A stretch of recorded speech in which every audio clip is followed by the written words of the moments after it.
From the 26th floor of a downtown Calgary office tower, Cenovus Energy is leading the charge for the province to reduce oil production in Alberta to help drive up the prices. I am saying the government should intervene on an emergency, short-term basis to deal with this acute crisis. The problem is the widening gap between Canadian and U.S. produced oil.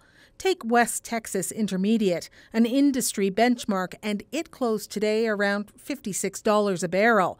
But Alberta's Western Canadian Select was selling around $13 a barrel.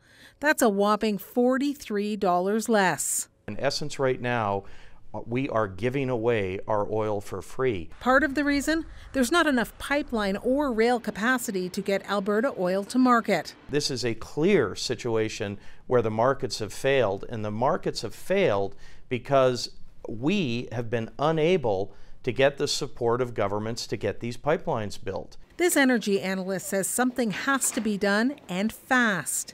The longer that takes, the more everybody suffers, the more likelihood there are layoffs or bankruptcies, and it hurts government deficits in a huge way.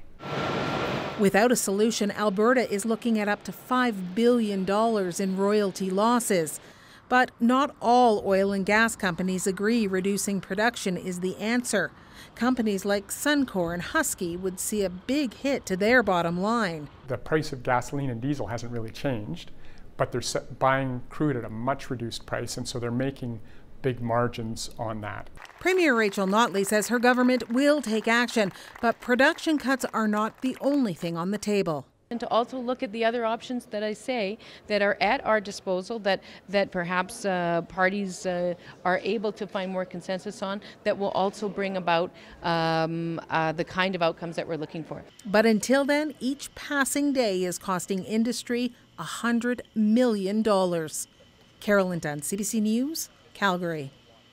And the CBC senior business correspondent Peter Armstrong is here to help us with this. So I know Carolyn touched on it a bit, but why else is Canadian oil just trading so low? Well, I mean, because we all know the shipping side of this, that there's not enough pipeline capacity to send the stuff to market. The other side, though, is overproduction. I mean, Canadian oil doesn't move very fast. It takes a long time and a lot of money to change how much you produce. So back when oil was at like $100 a barrel, some of those decisions are coming home to roost now. Suncor built this massive oil sands operation in Fort Hills, Alberta.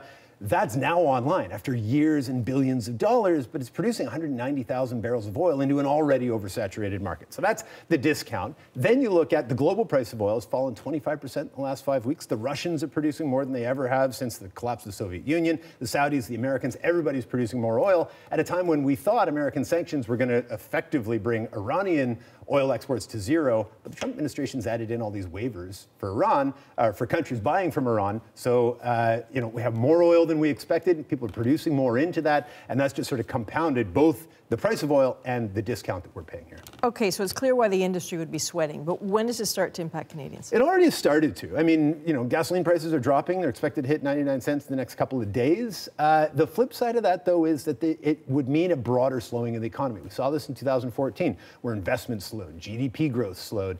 It wasn't just the oil industry. We saw construction, shipping, all of those extra jobs begin to fall apart as well. Okay, always with the good news. Right. Peter Armstrong, thanks very much. You bet. Another way to illustrate the issue in Alberta, this recent slump in oil prices and the economic downturn have pushed several energy companies into bankruptcy, and they have left behind a big environmental problem in the province. Abandoned oil and gas wells, the number is growing. In 2012, there were less than 100. Today, more than 2,000.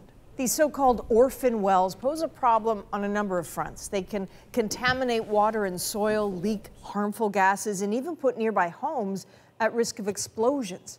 Now, the industry is supposed to shoulder the burden of cleaning up the wells, but that cost has already spilled over to landowners and taxpayers.